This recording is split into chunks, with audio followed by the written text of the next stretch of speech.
Broadcasting live from the Capital OTB studios, this is Racing Across America with Seth Merrow.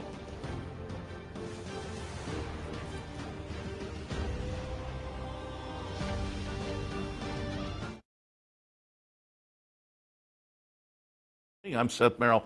Thanks for joining us. Happy to have you on board. Also happy to have sponsorship from Gulfstream Park during their championship meet, sponsoring this program. Some of the other programming and events here at Capital OTB. We do appreciate the sponsorship and support of Gulfstream Park, again, during their championship meet, which of course was evidenced again yesterday with a great card highlighted by the Holy Bull. We'll take a look at that and more as the morning progresses. A little bit later on, we'll be joined by Bob Ehalt from the Bloodhorse, also writes for America's Best Racing. Bob covered the two New York races yesterday, so we'll talk about those in his segment. Also covered Pegasus last week for the Bloodhorse, so we'll get some ideas, some thoughts there. And he previewed the Bob Lewis, which runs later today out at Santa Anita. He previewed that for America's Best Racing, so we'll get some thoughts on the Bob Lewis as well. So plenty of racing action coming up over the next hour, racing conversation. I wanted to start things, though, talking a little Tampa, and let me see if I can quickly pull up the chart. Tampa yesterday, as we were doing the afternoon show, I said, this is just the craziest sequence going, because it was just a parade of long shots after the opener. The first race was logical. The first race, it was a $3.80 winner. But the rest of the day was just absurd. And I just wanted to pull up, because I have the other prices here, but I didn't have that early pick 4 price, which was kind of crazy. Yeah, there we go. So here was the day at Tampa yesterday. Started out with a $3.80 horse. Okay, fair enough. Then two $49 horses in a row. Second and third race, $49, $21, $33, $16, $22, $21, $38, and $19. Meaning it was tough to come up with one, but to string them together. But some lucky soul did it in the early pick 5. Strung together the $3.80 horse, the two $49 horses, a $21 horse, and a $33 horse. And it had to be a single ticket. It was a $199,000 pool. And the winning ticket, $169,000 on the 50-cent early pick 5 yesterday at Tampa. $169,000. Congratulations to that person. Then subsequently, in the next race, they paid off the early pick 4, which started. They started differently, that early pick 4, depending on how many races. Yesterday, it started in race number 3, so it went to race number 6. The early pick 4, which payoffs of 49, 21, 33, and 16, paid $14,000 for 50 cents. So again, another nice payoff. Then the reason I bring it up, it was a crazy day. But leading into the late pick 4 and pick 5, and again the late pick 5, which included then the pick 4 as well. 16, 22, 21, 38, $19 winners. The late pick 4, $19,000 for 50 cents. The late pick 5, you got $1,489 for 4 of 5, which means that today down at Tampa Bay Downs, there is a carryover in the late pick 5. That's why I wanted to bring it up. So if you're a pick 5 player, and I know over the past few years as the pick 5s have appeared around the country, people have taken to the wager, certainly. 50-cent wager, you can jump in, but they'll start things out today down at Tampa in the late pick 5 with $92,000 carryover down at Tampa. And I'm just looking, begins in the 5th race. I'm looking at their Twitter feed, begins in the 5th race today. So keep that in mind, $92,000 carryover, late pick 5 at Tampa this afternoon. All right, let's jump in and take a look at some of the action from yesterday. Got some of the buyer figures, not all of them, but I do have some of the buyers coming out of yesterday, including in the Holy Bull. I like Mo Donegal. Mo Donegal just didn't seem to get in gear until far too late. Mo Donegal's number 3 horse goes off as the 8-5 favorite. Number 2 horse goes off as the 8-5 favorite. The winner is going to be White Abarrio from Safi Joseph, who had missed some training, and in the post-race article written by Mike Welch, Safi was kind of like, I didn't even know if we were going to make the race. We were maybe, when I missed one work, I thought we're okay, and then we missed 2 works, and that kind of put us behind the 8 ball, so we were maybe going to shoot for Tampa next week, and they, of course, turned out to be doing well, and so we thought we'll take our shot in the Holy Bull, and White Abarrio under Tyler Gaffleone gets it done pretty easily. The chart margin 4.5 lengths. White Abarrio is the number 8 horse. Simplification was the second choice at 7-2. A lot of people like that one from Antonio Sano. Simplification, the number 4, runs second. And as you will see, look at the 7 Chiclet. Mo Donegal just has nothing going until really late in the race, and then gets the number 2 Chiclet, excuse me, and then gets going. And you can see Mo Donegal makes it and just comes up short for second. So Todd Pletcher said, you know, I like a nice late run, and so I didn't think it was a bad effort. Hadn't been seen, obviously, since the Remsen victory, so a little bit of a layoff, seasonal debut, maybe up against it, given the, you know, first finish line and the way Gulfstream plays, and White Abarrio had clearly gotten a jump. So again, with the late run, if you like Mo Donegal, I think you can come out. Until that late run, at about the 16th ball, you're still like, ooh, Mo Donegal. But with the late run, I think you can kind of, if you like them, stay on the bandwagon.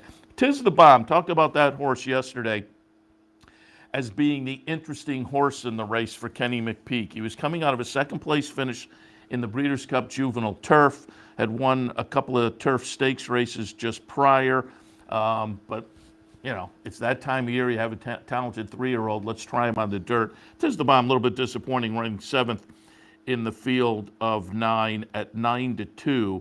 And Ken McPeak in post-race comments said, I think we'll give him one more shot on the dirt. I'm not quite sure that defined him today. I'm paraphrasing, but Ken was making the kind of statements that said, we're going to get him one more try on the dirt, and then if he doesn't do well there, we know we have a nice turf horse. But Tiz the Bomb, as they said, was interesting coming in with the turf to dirt move out of the Breeders' Cup Juvenile Turf race, which was nice. And it's that time of year again when you have a 3-year-old, you try him on the dirt. Disappointed, but maybe we'll see him with one more shot on the dirt to define one way or the other which way they should go. A little bit earlier on the card, the Swedish Chant. These are 3-year-old fillies on the grass. I like Battle Charge. Battle Charge a little bit disappointing, running 5th at 6-1. Was kind of in the hunt, but couldn't get it done. And again, Battle Charge, the number 8. So you can see in the mix there. But nice late run from Opalina. Luis Saez on board. You have a nice late run also from Ambitus. That yesterday morning on the Handicappers Report, Brian Addo made that his long shot play. Went off at 9-2. I want to say 6-1 on the morning line, so it came down a point and a half or so. But it was a nice late run from Ambitus for Graham Motion and Mishu Ella in 3rd. Favored in there as a wildly lukewarm 4-1 favorite was Nostalgic, and that one ran last. Bill Mott runner. I kind of surprised. I was going to say I'm kind of surprised it was the favorite, but at 4-1, the betting public was really having trouble, and that one inches in as the favorite. But Nostalgic, Bill Mott Godolphin runner that had 2 races on the dirt, broke the maiden in the debut in October at Belmont, and then tried the Demoiselle and ran 4th behind Nest, both obviously on the dirt. Now comes back in the 3-year-old debut and tries the turf. But it was Bill Mott. I had the horse down at the bottom of my mix, so I thought there was enough there to be interesting. But as I say, the betting public made that one the favorite a little bit. They are the majority of the betting public, perhaps too young to remember Harvey Pack saying, never go with the horse that's trying something for the first time. That seemed to be kind of one of his go-tos, and as they say, maybe the majority of the audience is too young to remember that. Me? No, I remember that. And as I say, it was an interesting scenario with Nostalgic, but I had at the bottom of my mix. And Nostalgic, you would have to think, I didn't read any post-race comments from Mott, but you would think, that the turf experiment has failed. We'll see what they do next with Nostalgic, but interesting to see a horse that had shown some talent early on the dirt. They gave it a shot on the turf, and now we'll see where they go next with Nostalgic. But as I say, nice win from Opalina in there, and a nice run. From Ambitus for Grand Motion is very lightly raced, and that was a good late run, as you saw there. For a minute, kind of threatened to maybe get up, but then you could see Opalina was going to continue. So again, Ambitus in only the third career start, stepping out of Maiden Company and Stakes Company. Good performance from that one, and Opalina already with some stakes experience under the belt, breaks through and gets a stakes win yesterday. Both of those look nice and worth watching on the 3-year-old filly turf side of things. All right, let's go a little bit earlier on the card. And the Forward Gal, that was 3-year-old fillies sprinting. Radio Days took all the action at 3 to 5. I was on board. Two nice starts so far in the career at Belmont and Aqueduct for Shug McGahee. Have been training down at Payson this winter, and Radio Days with the numbers, the buyers, and the two first starts, the two wins, did seem the one to beat. Right underneath that one, though, I had Girl with a Dream, who was coming off of a couple of wins, including a little stakes win over at Fairgrounds last time for Brad Cox. And Girl with a Dream, the number 6 horse, just got the jump on him, took him all the way around. Luis Saez on board. He said, catch me if you can. Radio Days, the number 5, is working here and closes the gap nicely late, but does not live up to her 3 to 5 billing. She comes up short, and at 5 to 1, Girl with a Dream for Brad Cox, and Luis Saez gets it done. Radio Days, Dylan Davis in town to ride Radio Days. He had ridden the horse to the first 2 victories up in New York, so they reached out to him and said, come on down and jump on board. Winds up second in the 3-year-old debut, and Last Leaf at 60 to 1, the longest shot on the board, completes the try in there. But you got a nice 5 to 1 on Girl with a Dream if you elected to go in that direction. And to me, she did look very interesting. Gratitude was a horse that was getting a little buzz in there for Todd Pletcher off a couple of nice starts to begin the career, a third, and then broke the maiden last time down at Gulfstream, and it was Todd Pletcher. Gratitude, though, in her stakes debut, a little bit disappointing as the 3 to 1 second choice. She ran 4th in there.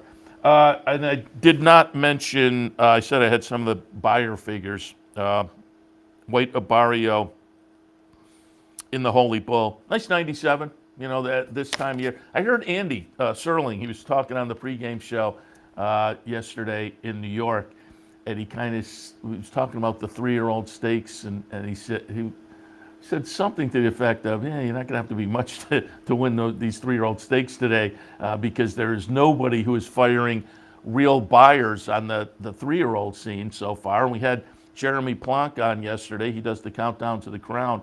And he had said, and if you read Friday's Countdown to the Crown, he had said there were no wow performances yet amongst the 3-year-olds this year. And I think that's a fact. When we talk to Withers later, that was a nice performance. And I haven't seen a buyer there yet. But the 97 for White Abarrio was a decent number. Girl with a Dream got an 86 in the Forward Gal. Let's go a little bit even earlier on the card. Race number 7 yesterday in Florida was the Kitten's Joy. I had the winner down at the bottom of my mix for Todd Pletcher, Grand Sonata. 3 to 1 on the morning line, went off at 5 to 1. Coinage took a lot of action. Coinage went off as the 9 to 5 favorite. I did not use the Mark Cassie runner at all. There was some talent there. Certainly the win in the With Anticipation up at Saratoga was pretty good, but the 2 subsequent starts to end the 2-year-old season were a little bit uninspiring. So I didn't use Coinage. Coinage is the number 2 horse and winds up, you can see on the rail there, kind of in the hunt, but faded to third as Grand Sonata will get up and nip Royal Spirit. I liked Royal Spirit. That was my top pick. And I tell you, just as we picked up that video where we were there and coinage was kind of fading and Royal Spirit went by, I thought it a nice little 5-1. I had Royal Spirit home. But once Grand Sonata kind of got out and saw some daylight, that was all she wrote. Grand Sonata gets it done. Chart margin's only a neck, as they say. I thought I had it, and then, ooh, just got it. That one at the wire. So Grand Sonata gets it done for Todd Pletcher, Tyler Gaffalione on board. Royal Spirit had Paco Lopez for Todd Pletcher. So it's an all Todd Pletcher exacta. What you wind up with $60 with the Pletcher exacta with a couple logicals. Coinage, as I say, I didn't buy into that. Ran nicely to wind up third there at 9-5, however. So again, it was a Todd Pletcher exacta with Grand Sonata over Royal Spirit in the Kitten's Joy. And then also yesterday on the 3-year-old side of things, we had the Swale for 3-year-old sprinters. I tilted towards In Dreams, who was coming out of a nice win over at Oaklawn for Brad Cox. In Dreams is going to be the number 5 horse. And the second choice at 2-1, the betting public went for My Prankster, the number 1, Todd Pletcher trainee that had won an optional claimer last time at Gulfstream. Yeah, it's Todd Pletcher at Gulfstream with a nice runner, and that one gets up to get it done. My Prankster over Dean Delivers, over Revolution, third. In Dreams disappoints there. You could see kind of back a ways in fourth as the 2-1 second choice. So the Brad Cox runner, not as good as the earlier Brad Cox runner that we looked at. But My Prankster gets it done. Subsequently, again, this time of year, you have a decent little 3-year-old. Todd Pletcher kind of hinted. The post-race article was not committing one way or the other. But he said, yeah, maybe we'll try a little longer with this one. You would think, again, it just, sometimes connections just know what they have and they will stick with it. I have a sprinter. We're not going to bother with the experiment, but most of the time, and I can't blame anybody, you get to this time of year, you have a 3-year-old that's talented, you win a graded sprint stake, you think, yeah, okay, we'll try a little longer. And as I say, Todd Pletcher didn't commit really one way or the other, but left the door open to try something a little bit longer with My Prankster. So we'll see where that one goes. And wound up with a decent little 90 buyer as well. So good number for My Prankster yesterday. Wanted to show one more race at Gulfstream yesterday. We talked about it on the Handicappers Report. The 9th race, as Brian Addo and I were talking about it, we said, man, this is a stakes quality race. It was an optional claimer with the C condition, 7 furlongs, but you had some horses in here with bona fide stakes credentials. Candyman Rocket, who won the Sam Davis last year, and seemed to have some promise early in the 3-year-old season, and it didn't quite work out that way. He was coming back from a May layoff. Soup and Sandwich won an optional claimer at Tampa early last year, then came over and tried the Florida Derby and wound up second. Then poor performance in the Kentucky Derby, tried to come back in October in the Perryville at Keeneland, didn't show much there, but Soup and Sandwich, again, had some credentials underneath. Coastal Defense was coming out of a try in the Santa Anita handicap. It was just a race that was worth paying attention to because some of these horses will maybe try Stakes Company again. And it is Candyman Rocket getting it done. Number 12 horse there, Artemis City Limit second, Violent City third. But on the comeback, Candyman Rocket, I would think, inserts himself a little bit as a player maybe in the handicap division this year as a newly turned 4-year-old, or fairly newly turned 4-year-old for Belmont. Hadn't been seen again since May, trying a little stake at Belmont. So off the layoff, comes back. Looked pretty good on the front end yesterday. Getting it done. Chart margin 3.5 lengths at 7-2. So again, Candyman Rocket. Interesting to see where they go next with this one. But as I say, showed enough promise early in the 3-year-old season, and then that comeback effort to think this horse will play around with some stakes in the handicap division as the year progresses. All right, let's take a look also at some of the action over at Tampa. They had a couple of stakes yesterday as well. In the Endeavor, we are looking at fillies and mares going 8.5 furlongs on the grass. I like Lady Spitespear. I think this is a really talented runner from Roger Atfield. Lady Spitespear went off as the 4-5 favorite.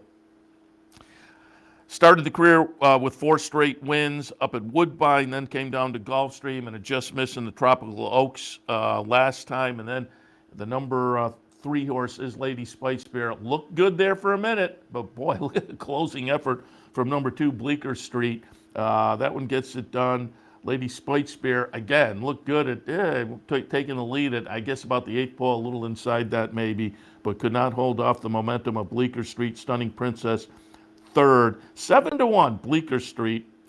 Chad Brown runner. I said, I kicked myself when we were on live yesterday. This is a Chad Brown, Peter Brandt runner. Only 3 starts, 3 wins so far, including a win in the previous start at Tampa, and gets away at 7-1. And as I say, I kicked myself yesterday. It was just, the scenario was there. I'm not saying I would have put the horse on top. I did like Lady Spitespear quite a bit yesterday, but I should have had Bleecker Street right there in the conversation, certainly, off what we saw so far, including the win at Tampa in the last start. And Chad Brown's runners, they have really, not just in stakes races, but if you've been watching this week, you've seen that Chad Brown's barn has really picked their spots well on the move over to Tampa with some of their horses, and so just has a great percentage over there. You wound up with that 7-1 price. Just, like I say, kind of kicked myself after that one. Also at Tampa yesterday, we had the Tampa Bay Stakes. This one for 4-year-olds and up, going 1.16 miles on the grass. And Roger Atfield comes up short with Lady Spitespear in the Endeavor, but in the Tampa Bay Stakes, Roger Atfield gets it done with Cheryl's Spite. Cheryl's Spite, the number 4 horse here, goes off at 9-1. Gets smoking for Mark Cassidy at 5-1. The number 7 runs second. Floriform runs third. This one, a couple of Chad runners, Devamani and L'Imperator, don't get it done. They're out of the money, but Roger Atfield makes up for the earlier near miss with a nice win at a nice price of 9-1. You got $21 and change for Cheryl Spite. Relatively lightly raced 5-year-old. Came into the race with 3 wins and 7 starts, including a win at Tampa and an optional claimer last time, so it's shown a little bit of an affinity for the track. Did that, won that last with a lifetime best buyer number, so showed a nice affinity for the track. In fact, Emma Jane Wilson in for the ride. So again, Roger Atfield brings a couple over and gets one of the stakes in the mix. So there you go at Tampa and Gulfstream. Down in Florida, nice stakes action yesterday all around, including some of that 3-year-old action. And again, we will see Mad Prankster and White Abarrio where they might end up next. White Abarrio, Safi Joseph said afterwards, probably will go straight from this one into the Florida Derby. So again, it was a nice performance yesterday from a horse that Safi said, we felt we were a little bit behind the 8 ball training-wise, but certainly looked good yesterday. All right, we'll take a break, and when we come back, a little handicapping, maybe just a quick look, give you some ideas, maybe after yesterday, I don't know if I can give good ideas at Tampa. As I said, that was a little bit nuts yesterday. But there is a carryover in the late pick 5, so maybe we'll just take a quick look at that and kind of toss out some ideas in that late pick 5 at Tampa today. And then a little bit after that, we will be joined by our friend Bob Ehalt, writer for the Bloodhorse. He also writes for America's Best Racing, and he was in New York and covering the New York Stakes. So we'll get some ideas on the Withers and the Toboggan from Bob, plus much, much more. Stay tuned. All of that right after this.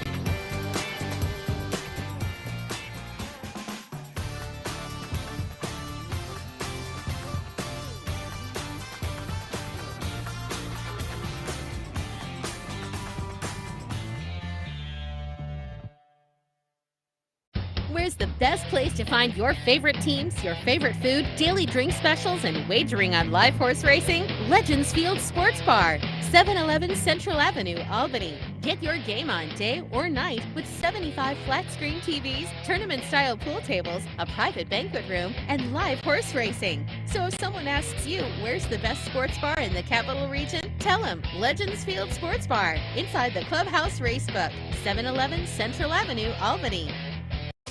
Capital OTB is now streaming live on Roku. The RTN Racing channel on Roku lets you watch OTB TV live through your Roku device or your Amazon Fire Stick, rather than being limited to computers and mobile devices, which means you can now watch OTB live wherever you are. Simply open Roku, scroll to find the RTN channel, then click on OTB TV. OTB TV on Roku. Try it now. Welcome back to Racing Across America. Again, it was a crazy sequence outside of the first race, which was a little bit predictable. But yesterday at Tampa, it was tough to string them together, and that means a late pick five carryover today at Tampa. That'll kick off in race number 5. So toss out some ideas in that sequence. It starts in the 5th race today. That'll go off. Scheduled to go off at about 2:10. So keep that in mind. Pick 5, as they say, has become a popular wager, and when these tracks start with these carryovers, that always attracts extra attention. So I would think they will toss a good amount of money into that pool today. Kicks off again in race 5. Bottomish level conditional claimers going 1:40. I have it 4, 3, 2, and 1 at Tampa in the 5th. Crystal Orb off the claim for a trainer who has really good numbers off the claim and is overall having a good meet. So I'll tilt in that direction. You can't jump into these kind of races with a lot of confidence, though. These, as I say, bottomish, 8,000 conditional claimers. But Ginger on my mind, playable off of the last start, close up second with a decent number compared to this bunch. Was claimed out of that event, though. This trainer a little bit lighter on the numbers, but does attract Sammy Camacho in the saddle. So there was enough there. Tiz Lottie showed some early speed last time before fading, also off the claim, and another trainer who was very, very good off the claim. So those three, again, all 3 of them off the claim. 2 of them with trainers, they're very good off the claim. Another one attracting one of the top jockeys down there. So for me in the 5th at Tampa, 4, 3, 2, and 1. Race number 6 at Tampa on this Sunday afternoon. Scheduled on the grass for a $16,000 conditional claimers. I have a 2, 8, 5, and 7. Shaldag in the top spot showed a lot of speed last time in an off-the-turf event before fading. The 2 turf races before that, they were both number-wise good and compared to this field, but then you toss in a little class relief today, and I think that will be the tonic that maybe moves this horse forward. The race 3 back was very good. Broke the maiden with a nice win at the $25,000 tag. The 2 subsequent races were for $25,000 conditional. Now goes to the 16 level in the 3rd start against limited winners. And as I say, number-wise, this horse stacks up. And yet in the class relief, I'll give that one a slight edge. 2nd spot, we'll take a look at Commence. This one came back from a long layoff last time and threw in an absolute clunker. But there's some back class here, has never been in for a claiming tag. So this is one you can go either way with. It may just be, we don't have the same horse we had earlier in the career, where the horse showed a little promise, a little talent, and they may just fire sale sign. But with the race under the belt, now the drop, maybe this horse remembers that back class. Couldn't leave it out of the mix. Does attract Dan Santino back. He was on board last time, and then he sticks, was notable. And then Rose for a Saint in the third spot. Tried this level 2 back and ran a decent third, and then last time was in with a saltier bunch and, ran an okay number, but was well beaten in there. I think getting back to this 16 conditional level, though, gets us back closer to what we saw a couple back, and maybe with now the 2 races under the belt, off a little bit of a layoff, we even move forward. So race 6 at Tampa, 2, 8, 5, and 7. Seventh race in the middle of that nice pick 5 sequence, which has the big carryover today. At Tampa, I have it 7, 1, 2, and 3 in the 7th. Loud and Proud. Just a horse that's in good form. Came down from the Midwest to kick off the Tampa Heat with a decent win at the bottom level of 6,250. Claimed out of that, moved up to this 10,000 level and ran a decent third. But again, this horse just seems in good form, is fightering numbers that match up very well with this bunch, give the horse maybe a little bit of an edge. So I'll put Loud and Proud on top. Second spot, Arrivadera, comes out of a win 2 back, claimed out of that for this 10 level, then moved into an optional claimer starter allowance, showed a lot of early speed before fading. I don't think that was a bad effort, but I think getting back to this 10 level, we get closer as far as the finishing position to what we saw 2 back, and I think that's going to be, the class move going to be very beneficial for Arrivadera. And then in the third spot, Prepare for Glory, who claimed 2 back for 6,250, claimed 3 back for 6,250, so a little bit popular at the claim box over the past few starts. Last time also bumped up to that optional claimer starter allowance level that was a little too salty for that one, but I think getting back into a claiming race, and I think, the last time this horse was seen for a tag was seen for lesser, but I think given the field today, I think this horse is an okay fit with this particular bunch. So in the 7th at Tampa, 7, 1, 2, and 3. In the 8th race at Tampa, they're on the grass for conditional claimers. I have it 8, 4, 5, and 3. Fly the W on top. Comes over from Gulfstream for Tommy Proctor, so I certainly like the venue move. Was beaten last time in a synthetic surface race when dropped in for a tag. Now takes a further drop down the claiming level and also makes the venue move over to Tampa. And this horse last year tossed in some decent efforts number-wise at Tampa. So I think this horse is a nice fit on the return to Tampa this afternoon. Fly the W on top. Montauk Summer goes out for Mike Deeney, owner-trainer Mike Deeney. And I always pay attention to the Deeney horses down there, although limited number of wins, but his horses have been hitting the board quite a bit down there. So at 9-5, this one was beaten last time off a little bit of a layoff. Hadn't been seen since the summer at Belmont. Well, actually, I take that back. The first day of fall at Belmont, late September. But a little bit of a layoff, came back, threw in a clunker as the beaten favorite. I'm going to give this horse another look. I think this horse is better than we saw last time. And Spiritual King didn't show speed last time, but typically does show speed. I'm going to hope that's the game plan again today. Gallardo on board, and the 2, 3, 4 starts back when he was on board Spiritual King, the horse did fire and say, catch me if you can. I think that'll be the game plan again today with the Antonio Gallardo jumping back on board. And given the complexion of this field, that speed might be awfully dangerous in here. In the 8th at Tampa, 8, 4, 5, and 3. And we wind up that late pick 5 sequence today with a maiden claimer at a mile on the grass, 11, 9, 4, and 5. If the 11 gets in, and I had too early, I haven't seen scratches yet, but the 11 is the first horse on the AE list, so wouldn't be a shock to get this one in. But I thought there's a little bit of breeding there. Trainer not known to have him ready to fire first time out, but boy, the workouts are pretty good.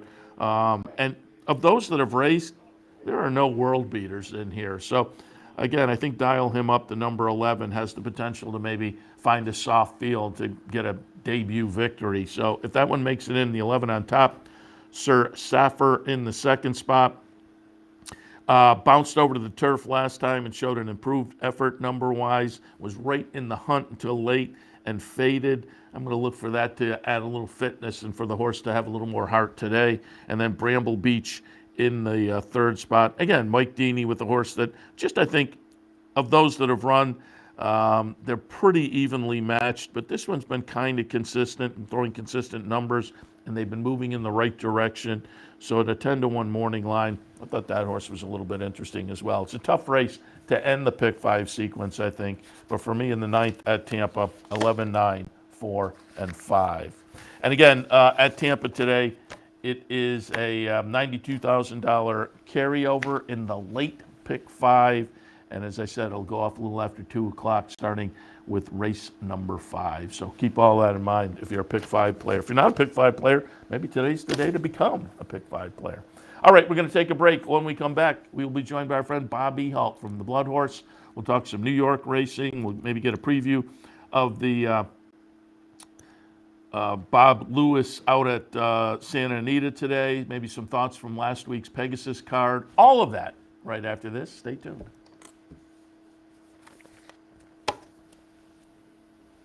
Having trouble finding us? It's actually quite simple. Whether online or on your TV, it's never been easier to watch and wager on championship horse racing with Capital OTB. Simply log on to capitalotbbet.com. There you can watch our morning shows, live stream races, and wager on our state-of-the-art wagering platform. You can also watch from the comfort of your home on Spectrum Cable Channel 1250 or Fios Channel 467, and win more with Capital OTB.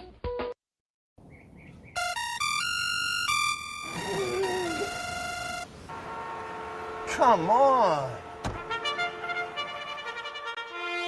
I want sales reports on my desk by Monday. Oops. My bad. Love racing? RTN brings you every live simulcast on your home television, plus live video streaming and race replays on your PC and mobile devices. To order, visit rtn.tv. RTN, a breed apart. Birdstone is an outside front. They're coming down to the finish. Can Smarty Jones hold on? Here comes Birdstone. Birdstone surges past. Birdstone wins the Belmont Stakes. In front, but here comes High Chaparral. High Chaparral, the defending champ, to take it to Bob. These two arch rivals head to head with Joe Hart bearing down on them. It's going to be a 3-horse photo finish to the turn. Here's the wire. Photo finish.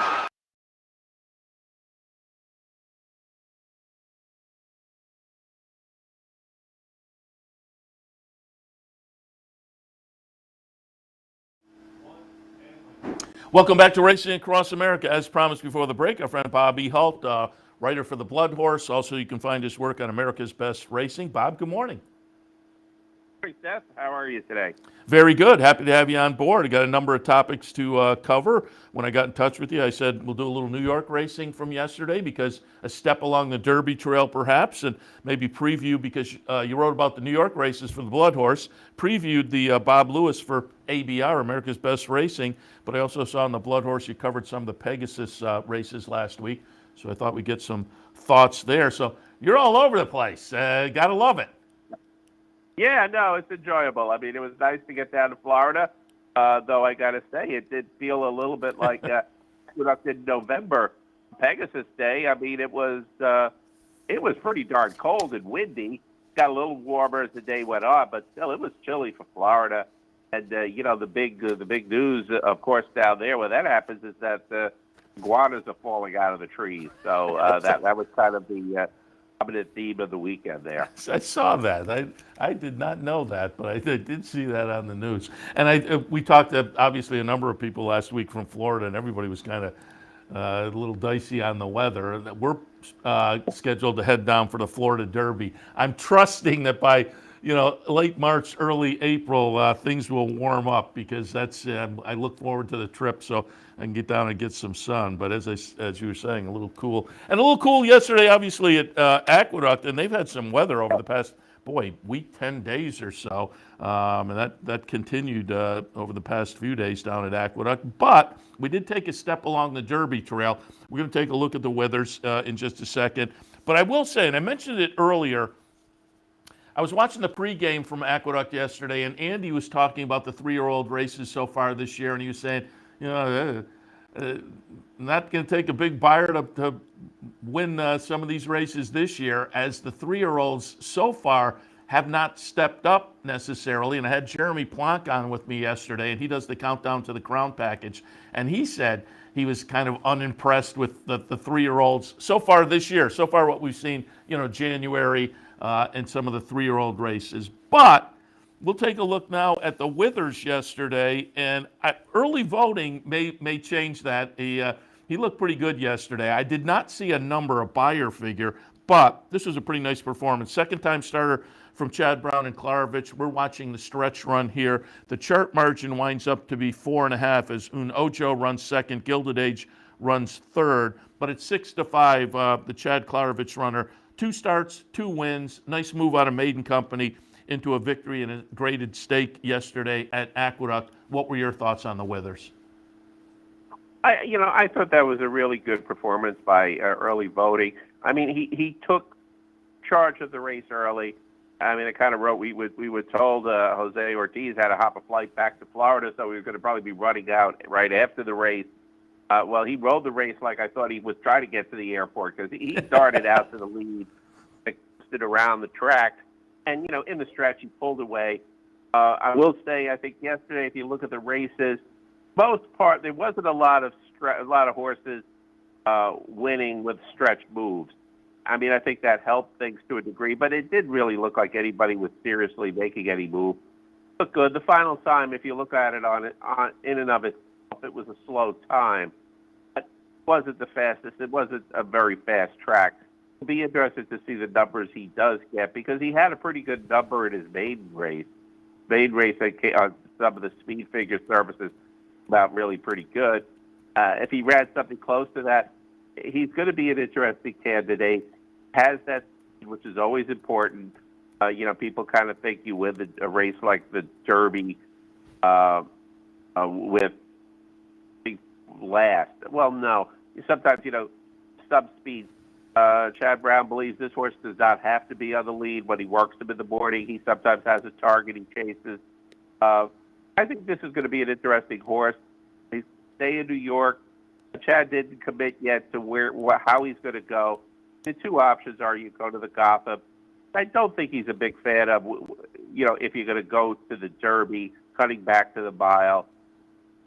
Sometimes you might do that if you want to go to the Preakness. I think, given, like you say, with the Baffert horses in limbo, really, it's kind of a wide open picture. So I would think this horse is probably going to be held for the Wood Memorial, which would be 1 1/8 again, the same distance, and then certainly on to the Derby if all goes well there. But yeah, I think he's certainly a horse you would want to watch, and if you were able to bet him in Vegas or something a while ago, you probably are feeling pretty good on the future price that you got on him. Yeah, 2 for 2 now, and gets it done for Chad with Jose Ortiz on board, making again a quick return to New York, which he decided about 2 weeks ago was a little too cold for him this winter. And then, man, did he make a splash down in Florida after he arrived down there, but gets a nice stakes victory on the return to New York. Also wanted some thoughts on the toboggan. I did not see this. Toboggan yesterday, it was drafted getting it done. The number 3 horse at 6-1. Repo Rocks at 11 to 1 runs second. Happy Medium goes off at 1-5 and looked legitimately 1-5 and winds up a disappointing third in here. And like I said, I didn't quite see drafted. I think one of the post-race articles I read it had been 35 months since his last win. He was certainly early on in the career. He had shown a lot of talent. He had, $750,000 in the bank. So a nice horse, but an 8-year-old that really hadn't gotten it done in a while. And I think the trainer in the post-race comments was kind of remarking, I was thinking second at best behind Happy Medium. But we're watching the stretch run here. Chart margin is 4.5.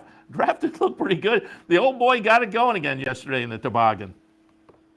I mean, that was the surprise. I mean, because especially the way the track was playing, it looked pretty good for Happy Medium. You know, I mean, he was stepping up out of allowance, and sometimes there could be some problems there. You know, it was very surprising where, drafted, who, at one point in his career was owned by Godolphin. Yeah. So, they bought him for a short period of time, but it shows the kind of promise he had. But, to make the move he did on the turn, to get to the lead, and, as you say, I believe you got to go back to 2019, when this horse won previously. He really made a strong move on the turn, and, once you got into the stretch, to see that the races were over on Saturday, and, Happy Medium really backed up. I mean, he was beaten pretty good for second by Repo Rock. That it was, it was surprising. I mean, I think, and I will say, I was fortunate enough. I kind of figured it looked like Happy Medium was the one to win, and then after that, really, I thought anybody could finish second in the race. And kind of, I was fortunate enough to be alive in the pick 3 and wheel it, so I was kind of happy with how the results came out from a betting standpoint.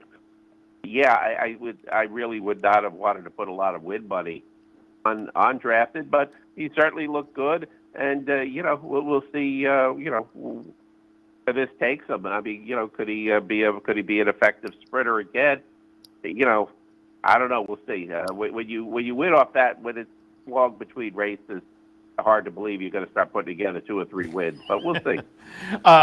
We should also note Jose Ortiz on board there as well. So a lucrative return to New York, brief return to New York for Jose Ortiz yesterday with the stakes action. As I said, if folks go to America's Best Racing, they can find a little preview of the Bob Lewis. That's the 3-year-old action for this weekend out at Santa Anita. That'll go off this afternoon. Well, our time, it'll go off just a little after 7 o'clock. Grade 3 Bob Lewis, 8.5 furlongs. Field of 5 scheduled. We're going to pull up the Los Al Futurity from the middle of December. Slow Down Andy, the number 5 horse, will be the winner. Messier, the number 3, at 1-2, runs second in here for Bob Baffert. But I was reading your analysis, and I had Jeremy Planck on yesterday, and he was kind of tilting towards Messier to rebound, and it sounds like you're looking for a rebound from Messier this afternoon as well. I mean, he was second. He was 1-2, so he was supposed to win the Los Al Futurity.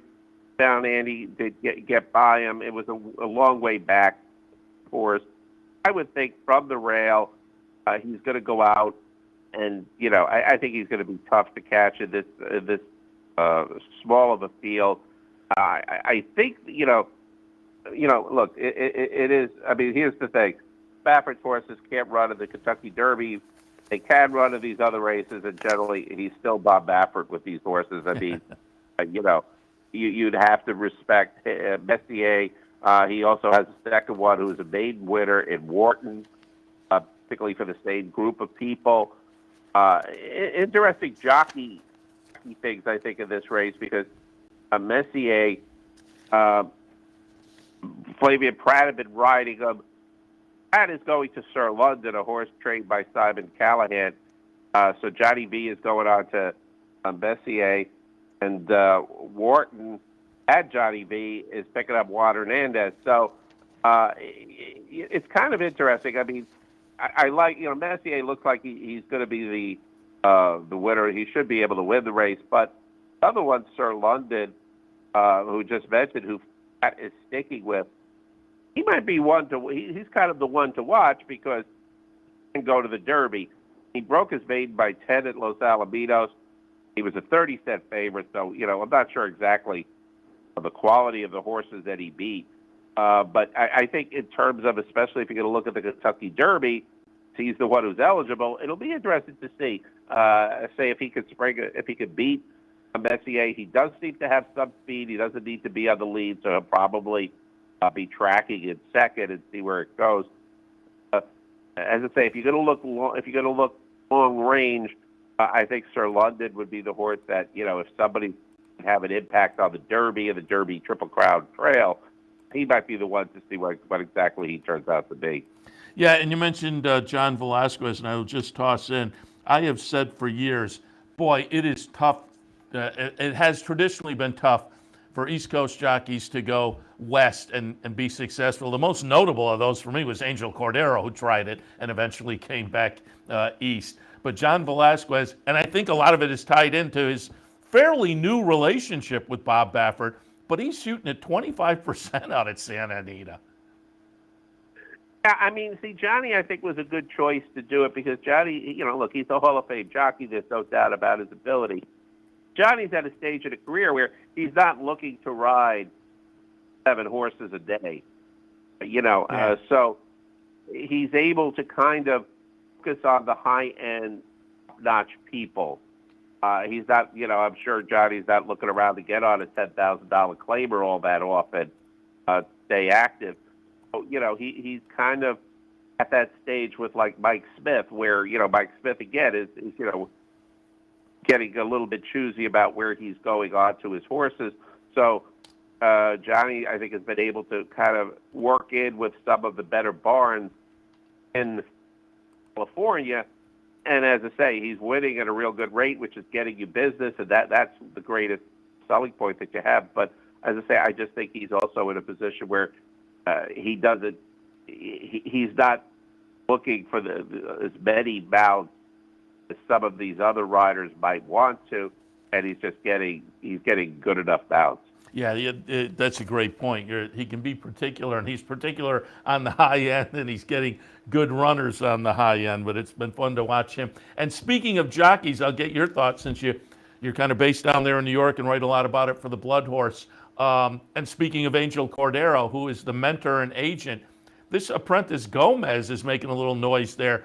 You don't think of New York, a 10-pound apprentice making noise. And a couple of them, Ailsa, I think, is her first name, Morrison. She has made a little bit of a noise as a 10, and, as Gomez has moved on to be 7 pounds. But you don't think of those kind of jockeys really starting out and making noise in New York. Maybe it's a little more believable in the wintertime, but this Gomez is going to be one to watch, as I say, with Angel Cordero as his mentor.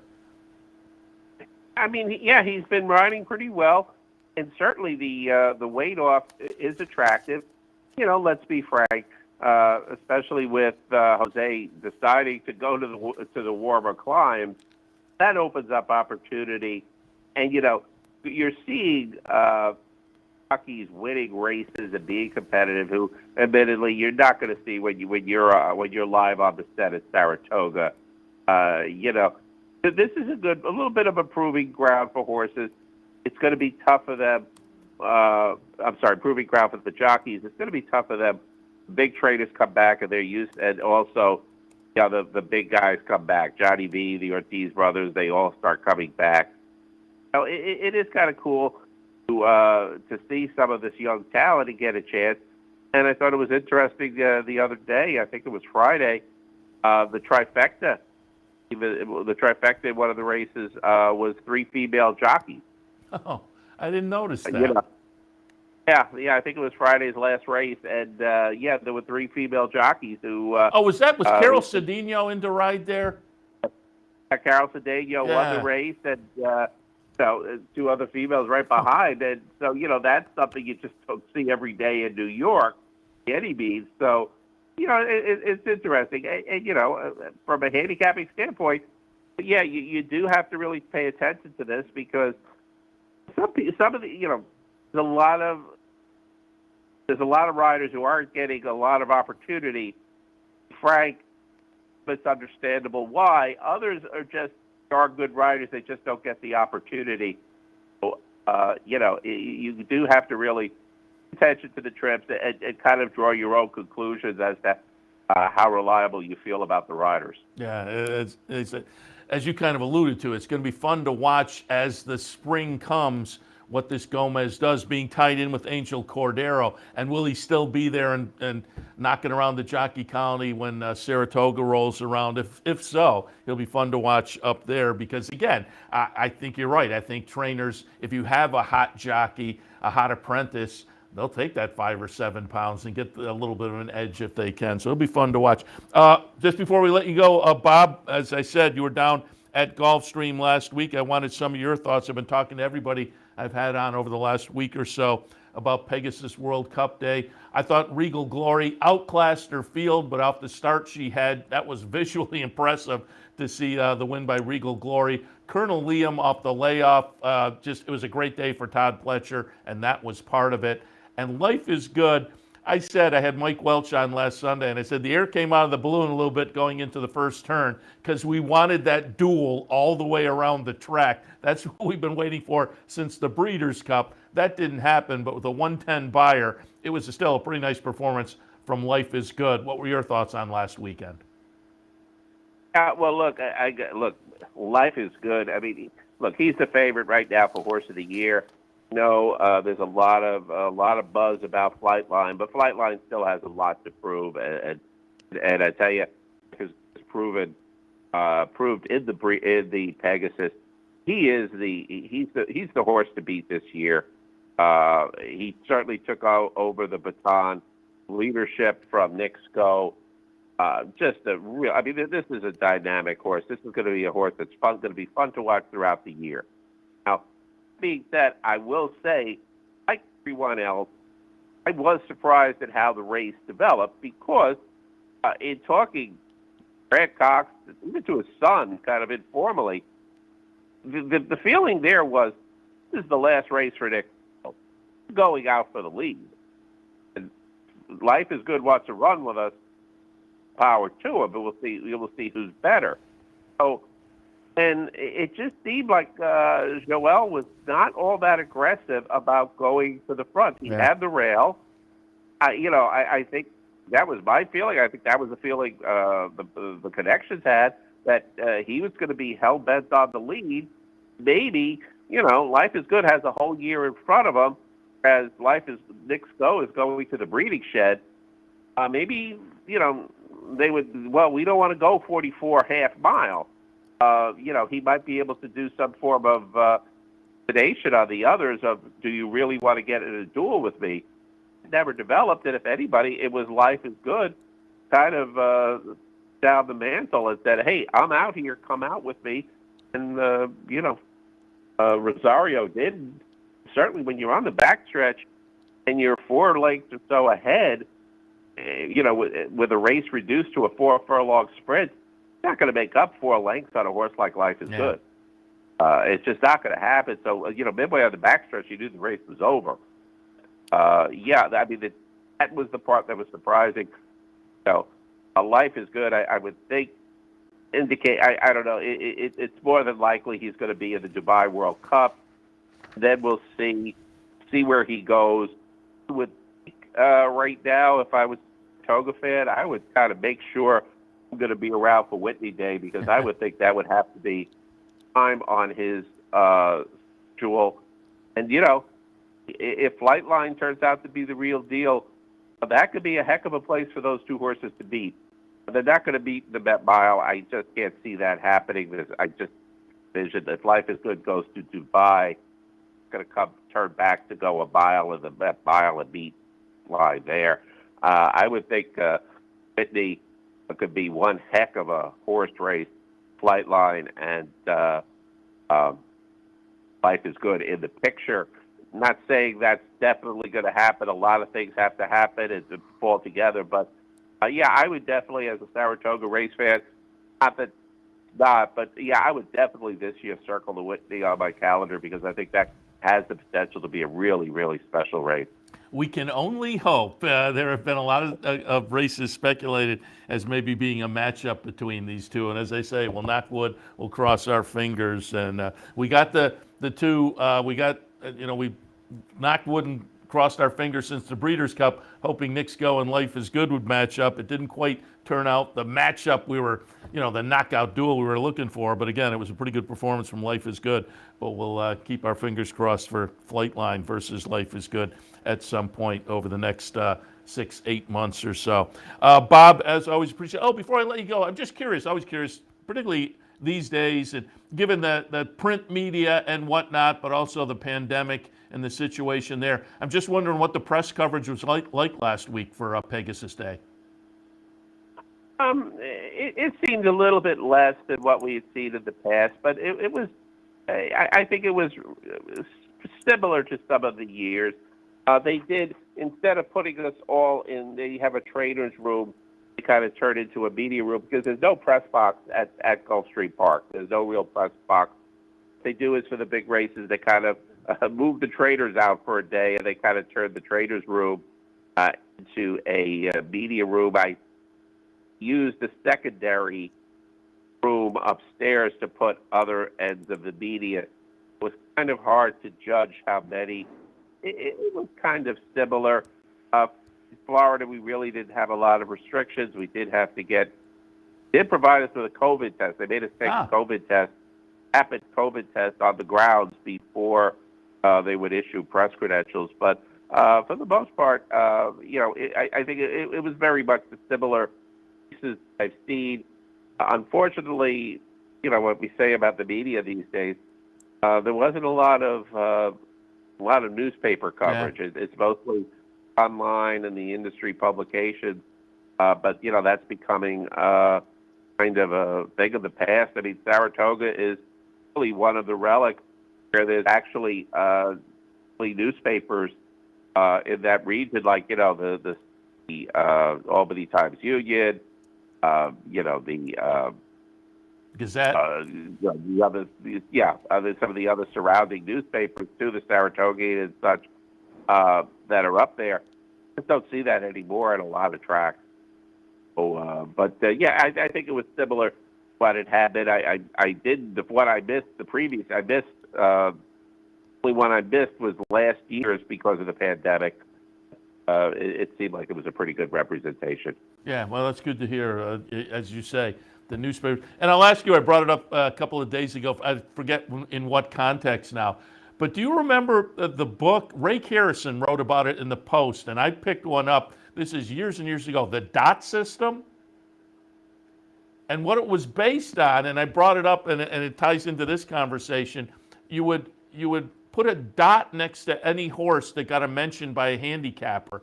But it worked then. It doesn't work anymore because it used to be you could pick up the two tabloids, the Post and the Daily News, and you'd have 8 or 9 handicappers to use. And those days are long gone. No, I remember when you said it, it sort of was going through my, I've heard of this. You said the dot next to the handicapper selection. Yes. I remember somebody had that. I think I may have tinkered with that in my youth as a handicapper a little bit. And it kind of, I don't know. I didn't find it as a great resource because it was generally out to the favorite. And it's like, well, geez, I went all through this to find out the horse is 6-5. That's who I should bet. It did. And I think the theory was maybe every once in a while would uncover one that was a little bit of a, and that's why I brought it up the other day. They had the no dot, which surprisingly you would think there would be 3 or 4 horses that nobody would pick. But if you have that wide a range of handicappers, almost everybody got at least one dot, but every once in a while there'd be a no dot. And they said, watch the no dot, because that horse is entered for some reason. That's why I brought it up the other day, because I was handicapping a track, and I said, I kind of like this horse this afternoon. I said, with the dot system, this would be a no dot horse. Well, that part I do remember through that because it had different machinations of how you do it. But again, you used to go back and like you say, in Newsday every day you would get like 3 or 4 guys. You'd have John Preachy, you'd have Paul Moran, you'd have Mark Berner. You'd have a whole bunch just in Newsday. Then the Daily News would have Russ Harris or Bill Findlay. The Post would have Kerrison and John Peason. So you had so many, and now there's, I think the New York Post has a guy doing it. I don't even see him at the racetrack. Same thing. I don't know. I'm not even sure what the Daily News does anymore. You just don't see the papers as often as you used to. But it's a changing. You couldn't do it anymore because, especially in New York, Saturday, with Granick and I, who were out there covering the races on Saturday. Well, this Saturday, Matt Schiffman was out there for Horse Racing Nation, but that's it. There was three, outnumbered as usual by the photographers. There were a lot more photographers that come in to cover the race, the riders. So it's a whole different world. Yeah, it is absolutely a different world, and I got reminded of that when I brought up that system, because there used to be the grid there, the box, and both of the tabloids, and as you say, Newsday. We didn't get Newsday as often up here, but a lot of those familiar names. Yeah, it is a different time, but the internet provides some new things. We all have to grow and move, and we're all trying to do it, and that allows people also to follow you regularly. Again, check out bloodhorse.com. And Bob's work is there over at America's Best Racing, the website there as well. And Bob, as always, appreciate the visit and the conversation. And we will talk again in the future. Thanks, Seth. Always a pleasure being with you.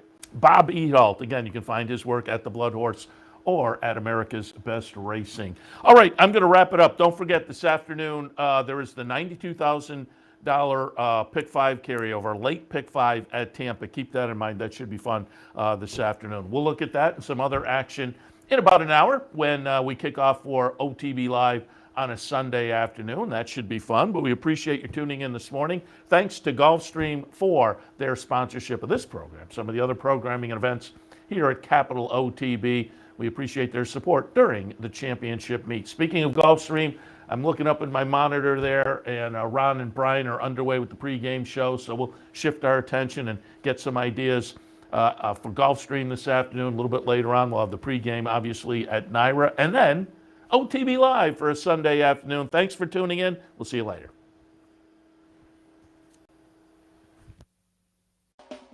You're watching OTB TV, a service of Capital Off Track Betting.